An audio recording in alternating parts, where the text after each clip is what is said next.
দেশে জানাজার নামাজে দোয়া পড়া হয়, হয় না? হয় না? হয় না? জানাজার নামাজে দোয়া হয় না? হয় না? আচ্ছা, জানাজার নামাজটা নামাজ না, মাইয়াতের মাগফিরাতের দোয়া। মাইয়াতের মাগফিরাতের দোয়া যখন ওইটা হয়ে যাচ্ছে, বললে দাঁড়িয়ে যান, আর একবার দোয়া হবে, মানে ওই দোয়াটা কমপ্লিট লয়, তা আর একবার চালা।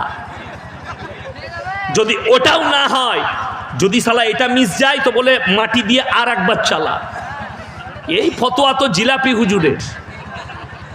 ইয়াসিনের লয়, জানাজার নামাজ হচ্ছে দোয়া, তারপরে কোনো দোয়া নেই।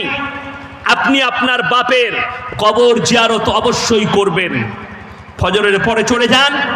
কিন্তু বড় কষ্ট লাগে, আজকে এই জিলাপি হুজুরগুলো সুযোগ কেন পেয়েছে জানেন? আমরা সুযোগ কেন পেয়েছি আপনাদেরকে লুটার? আপনারা করে দিয়েছেন। আজকে একটা নেক সন্তান তৈরি করে যেতে পারেননি যে আপনি মরে যাওয়ার পরে আপনার কবর জিয়ারত করবে। সকালবেলায় গিয়ে মসজিদে দাঁড়িয়ে আছে, জিলাপি হুজুরকে নিয়ে যাবে বাপের কবর জিয়ারত করতে। আর হজরত গিয়ে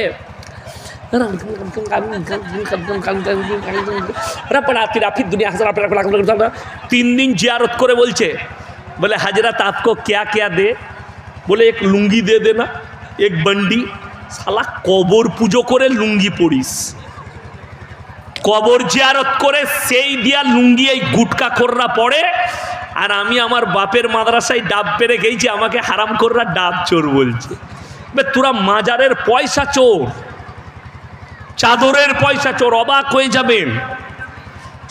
আমি খালি চিন্তা করি, মাজার নাই, হঠাৎ দেখতে পাবেন মাজার আছে। বলে কি ব্যাপার? বলে হুজুর স্বপ্ন দেখাই যে আমি এইখানে চলে এসেছি। শালা তলায় তলায় আবার রাস্তা আছে নি যাবা। আমি মনে করলাম আল্লাহ, কলকাতায় দেখবেন গঙ্গা পার করিয়েছে মেট্রোটাকে, শুনেছেন না? শুনেননি? মেট্রো পার হয়েছে। আমরা আল্লাহ, আমাদের দিদি আবার এদের কবরের দিকে রাস্তা ফাস্তা করে দিলেনি সরকার দিয়ে, যে তলায় তলায় যাতায়াত করবি। হ্যাঁ, বাস্তব। আমার গলসি থানার কথা বলছি, গ্রামের নাম লুবো না, রেকর্ডিং হচ্ছে, তারা ব্যথা পাবে। একজনকে ধরা হলো, তুমি যে মাজারে ওরস করো, এখানে কে শুয়ে আছে? বলে কেউ নাই, পাথর চাপড়ি থেকে একটা পাথর এনে মাজারটা তৈরি করেছি। ও শালা মিথ্যা। তাহলে ওই মাজারটা রাখতে হয় না ভেঙে দিতে হয়? গুঁড়ো করে দাও, গুড়িয়ে দাও। ইসলাম মিথ্যার ওপরে টিকে নেই, সত্যর ওপরে। আমি জিলাপি হুজুর দিকে আর এই বেরেলভি দিকে আমি চ্যালেঞ্জ ছুড়ে গেলাম। খাজা মঈনুদ্দিন চিশতি রহমতুল্লাহ আলাইহির একটা জীবনী থেকে বার করো। তিনি বলে গেছেন, আমি মরে যাওয়ার পরে আমার কবরে আগরবাতি দিবি, আমার কবরে চাদর চড়াবি, আমার কবরে সিজদা দিবি, আমার কবরে ফুল দিবি, আমার কবরে মেয়ে থেকে নিয়ে এসে গড়াগড়ি খাওয়াবি। যদি কোনো জিলাপি হুজুর দেখাতে পারে, আমি ইয়াসিন কালকে আমার বউকে নিয়ে চলে যাবো আজমির।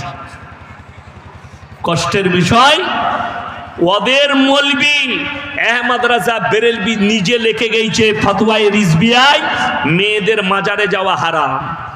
আর এরা বলছে বৌদিকে নিয়ে আমাদের পা টিপবে। যে পীর বলবে তোমার বউকে ডেকে দাও পা টিপতে, তাকে ফাঁটা বাঁশে করে বাড়ি মারবেন, হারাম করবে। এগুলো পীর লয়। এদের মধ্যে আর বাবা রাম রহিমের মধ্যে কোনো পার্থক্য নাই, দুটো মালে একই। राम रहीमेर काছে গিয়ে বলছে, बाबा हमारे बेटी को थोड़ा आशीर्वाद दे दो। बोले गुफा में बेच दो। साला गुहार भेतरे की आशीर्वाद दे? আমাকে যদি আপনারা বলেন, যদি ভাইজান বলে হুজুর আমার মেয়ের লেগে একটু দোয়া করবেন, আমি কি দোয়া দেবো? আল্লাহ আপনার মেয়েকে সুখী করুক, আল্লাহ আপনার মেয়েকে সুস্থতা দান করুক, বুদ্ধিজীবী করুক। দোয়া হলো না? হলো না? এটাই তো হয়ে গেল দোয়া। আবার দোয়া করার জন্য কামরার ভেতরে যেতে হবে, পা টিপতে হবে। শালা কামরার ভেতরে গেলেই তো গোলমাল। যদি বলেন না, বলছে আমাদের পীর এতটাই আল্লাহর সঙ্গে নৈকট্য লাভ করেছে। এরা শুনেলেন আপনাদিকে কিভাবে ধোকা দিচ্ছে কোরআনের অপব্যাখ্যা করে। যাদের বাড়িতে মানে কোরআন আছে খুলবেন। ইন্না আউলিয়া আল্লাহি লা খাউফুন আলাইহিম ওয়ালা হুম ইয়াহজানুন। আমাদের দেশের জিলাপি হুজুর আর বেরেলভিরা মানুষকে ধোকা দিয়ে বলছে এই আয়াতের মানে হচ্ছে ওলি আউলিয়া। একদম মিথ্যা। আউলিয়া শব্দের অর্থ হচ্ছে আল্লাহর বন্ধু, প্রিয় বন্ধু। জোরে বলুন সুবহানাল্লাহ। সেই প্রিয় বন্ধুটা একটা যুবক তার আমলের দ্বারা হতে পারে, একটা হাজী সাহেব হতে পারে, একটা মৌলবি হতে পারে, একটা সাধারণ লোকও হতে পারে, আল্লাহর বন্ধু হতে পারে না? পারে না, আমল যদি ঠিক থাকে। কিন্তু কেন বলছে? নিজের বাজার চালাবার জন্য। একজন ফোন করে বলছে, আপনার মাদ্রাসায় দুতলা নাই? আমরা হ্যাঁ, দুতলা বিল্ডিং আছে অনেকগুলো। তো আপনি কি দিয়ে চাপেন? আমরা ভাই সিঁড়ি দিয়েই চাপি। বললে সিঁড়ি দিয়ে চাপতে হচ্ছে দুতলায় যেতে গেলে, আর আল্লাহকে পেতে গেলে পিল লাগবে না মধ্যেখানে? আমি সারা দারুণ ডিজাইন দিয়েছে তো, উদাহরণ দারুণ। ছাদে চাপতে গেলে সিঁড়ি লাগে, তাইলে আল্লাহকে পেতে গেলে কেন পীরের প্রয়োজন হবে না? আমি বললাম দাঁড়াও, ফোন কাটো না। বলে কেন? আমি বললাম যে ঘরটায় লিফট আছে সেটাই কি করবে? কথাটা বুঝতে পারেন না? আমার ঘরে যদি লিফট থাকে, সিঁড়ির আর প্রয়োজন পড়বে? আমি তো ডাইরেক্ট উঠে পড়বো, ডাইরেক্ট উঠে পড়বো সিঁড়ি থাকলে। আবার উদাহরণ দিচ্ছে, ওরে বুকা, যখন তুই গাছে চাপবি তোকে ডাল লাগবে রে ইয়াসিন। কি বুঝলেন? জিলাপি হুজুর বয়ান করছে, ইয়াসিন তুমি যদি গাছে চাপো তোমাকে গাছের ডাল ধরে চাপতে হবে। হারামখোর, ডাব গাছে চাপলে আর ডাল লাগবে? কথা বলে, এই ডাব গাছের ডাল লাগে? ধরে স করে উঠে যায়। তো হারামখোর ডাল ছাড়া চাপতে পারে না, বিনা ডালেও গাছে চাপা যায়, ডাব গাছে। ওটা তো জানা নাই। যদি বলেন হুজুর গল্প বাদ দিয়ে কোরআন শোনান, আমি কোরআনই শোনাবো, গল্প করতে আসিনি আমি। শুনেন 21 পারা সূরায়ে সিজদা। কত পারা বললাম? 21 পারা। সালারে বাস স্ট্যান্ড আছে না নাই? আছে। আচ্ছা, আপনাদের সালারের কোনো ছেলে কোনো মেয়েকে বলেছে সালারের বাস স্ট্যান্ডে আসবি, সবারই সামনে তোকে আমি আই লাভ ইউ বলবো? এরকম কেউ করেছে? না, করবেও না। আচ্ছা, প্রেম আর প্রেমিকা তাদের অরিজিনাল ভালোবাসাটা কোথায় প্রকাশ করে জানেন? কখন? নিরালায়। কোথায় বললাম? নিরালায়। রাতের বেলায় সবাই ঘুমিয়ে গেছে, প্রেমিক প্রেমিকের ঘরে, প্রেমিকা প্রেমিকার ঘরে, দরজা বন্ধ করে রাতের বেলায়, হ্যালো কি করছো তুমি? তোমাকে না পেলে মরে যাবো আমি মিশিয়ে নেবো। এই যে কান্নাটা, এটাই কিন্তু রিয়েল কান্না। কি কান্না বললাম? রিয়েল। এটাই অন্তরের ভালোবাসা, কিন্তু এটাই অন্তরের ভালোবাসা। শুনেলেন? এরপরে আমার আল্লাহ রাব্বুল আলামিন কোরআনে বললেন, হে আমার বিশ্বনবী বলো, যারা ডাইরেক্ট আমার সঙ্গে সম্পর্ক করতে চায়, তাতাজাফা জুনুবুহুম আনিল মাদাজি। ওরে আমার জিলাপি হুজুররা, ভালো করে কোরআনের আয়াতটা শুনে নাও। এটা হচ্ছে সূরায়ে সিজদা। আল্লাহ কোরআনে বললেন, তাতাজাফা জুনুবুহুম আনিল মাদাজি ইয়াদউনা রাব্বাহুম খাউফান ওয়া তামআ ওয়া মিম্মা রাযাকনাহুম ইউনফিকুন।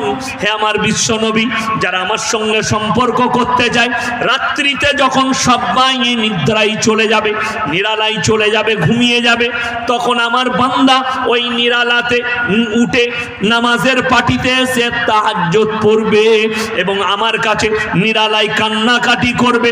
তখন ডাইরেক্ট আল্লাহর সঙ্গে সম্পর্ক হবে। জোরে বলুন সুবহানাল্লাহ। তাহাজ্জুদ গুজার হন আমার যুবক ভাইয়েরা, আমার বাবাজিরা, যাদের মনে মনে হচ্ছে নামাজ তো হুজুর পড়ছি, পাপ থেকে বাঁচতে পারছি না, আমি ইয়াসিন বলে যাচ্ছি, যদি পাপ থেকে বাঁচতে চান 40 দিন টানা তাহাজ্জুদের নামাজ পড়ুন, ইনশাআল্লাহ পাপ মুক্ত জীবন গড়ে যাবে। জোরে বলুন সুবহানাল্লাহ। আল্লাহকে চিনতে পারবেন, আপনার অন্তর পরিষ্কার হবে, মধ্যখানে জিলাপি হুজুরের আর পীরের প্রয়োজন পড়বে না। আর এই বলে সমাজকে ধোঁকা দিচ্ছে। আউলিয়া শব্দের অর্থ হচ্ছে আল্লাহর বন্ধু। সবাই আল্লাহর বন্ধু হব, জোরে বলুন ইনশাআল্লাহ। আল্লাহর বন্ধু হন। কবরে চাদর চড়ানো যদি জায়েজ হতো, আল্লাহর নবীর কবরটা আসমান পর্যন্ত হিরেমতি মুক্ত চাদরে ঢেকে যেত, ঠিক কিনা কথা বলে? আল্লাহর নবীর কবরে চাদর চড়ানো জায়েজ নেই। পৃথিবীর আর কোনো মৌলবি মোল্লা পীর ফকিরের কবরের জন্য চাদর চড়ানো জায়েজ হবে না। আল্লাহর নবীর কবরে সিজদা নেই। পৃথিবীর আর কোনো মৌলবি মোল্লা পীর ফকিরের কবরের জন্য সিজদা চলবে না। আল্লাহর নবীর কবরে ভালো মন্দ চাইতে পাবে না। পৃথিবীর আর কোনো মৌলবি মোল্লা পীর ফকিরের কবরে ভালো মন্দ চাইতে পাবে না। আমার মুসলমান ভাই, আপনাদেরকে আমি গল্প করিনি। কোরআন খুলুন 17 পারা। কত পারা বললাম? 17। যাদের বাড়িতে মানে কোরআন আছে খুলবেন, একবারই শেষ পৃষ্ঠা, শেষ রুকু। আমার আল্লাহ তাআলা বক্রতা রাখেননি, ক্লিয়ার কাট করে দিয়েছেন যে আমি আল্লাহ ছাড়া কারুর কাছে ভালো মন্দ চাওয়া যাবে না। তাতে সে মৌলবি হোক, পীর হোক, ফকির হোক এবং আমার নবী হোক, সবের দাতা সকলে বলুন কে? একমাত্র আল্লাহ। যদি বলেন কোরআন শুনান, আমার আল্লাহ রাব্বুল আলামিন কোরআনে বললেন, ইয়া আইয়ুহান নাসু যুরিবা মাসালুন ফাসতামিউ লা ইন্নাল্লাযীনা তাদউনা মিন দুনিল্লাহি লা ইয়াখলুকু দুবাবান ওয়ালা বিসতামাউ লা ওয়া ইয়াসলুবুহুমুদ দুবাবু শাইআন লা ইয়াস্তানকিদুহু মিন। হে আমার বিশ্বনবী বলো, তোমরা যাদের কাছে ভালো মন্দ চাও তাদেরকে জিজ্ঞেস করো, তারা একটা মাছি পর্যন্ত সৃষ্টি করতে পারে না। মাছি সৃষ্টি তো দূরের কথা, তাদের কাছ থেকে মাছি যদি কোনো জিনিস ছিনিয়ে নিয়ে যায় সেটাকে উদ্ধার করার মতো ক্ষমতা নেই। জোরে বলুন না সুবহানাল্লাহ। আল্লাহ ক্লিয়ার করেছেন, আল্লাহ ছাড়া কারুর কাছে ভালো মন্দ চাওয়া যাবে না। আমার মুসলমান ভাই, কষ্ট কোথায় লাগে জানেন? আপনার মুর্শিদাবাদেও পাবেন, আমার বর্ধমান জেলাতেও আছে। গাছের গোড়ায় 4-5টা ঘোড়া রেখে দিয়েছে, মাটির ঘোড়া। সেখানে চাদর টাঙিয়ে বলছে আমরা দিনের কাজ করছি। সেখানে গিয়ে আমাদের মুসলমান নারীরা সিজদা দেয়, মুসলমান ভাইয়েরা সিজদা দেয়। আল্লাহর কসম করে বলছি, কিয়ামতের দিনে এদের জন্য জাহান্নাম ছাড়া আর কোনো রাস্তাই থাকবে না, আর কোনো উপায় থাকবে না। এর থেকে বড় শিরক আর কিছু নেই। আল্লাহ সব গুনাহ ইচ্ছা করলে ক্ষমা করবেন, শিরকের গুনাহ ক্ষমা করবেন না।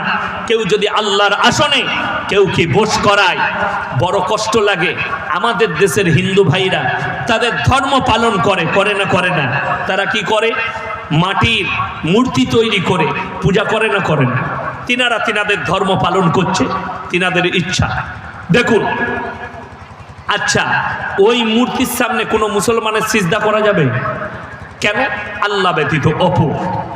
যদি ওই মাটির পুতুলটাকে শিরক বলেন, মূর্তিটাকে, তাহলে গাছতলায় মাটির ঘোড়া রেখে সেটা কি করে শরীয়ত সম্মত হতে পারে? আমি এটাই বুঝাতে চাইছি, আপনাদিকে ক্লিয়ার করতে চাইছি।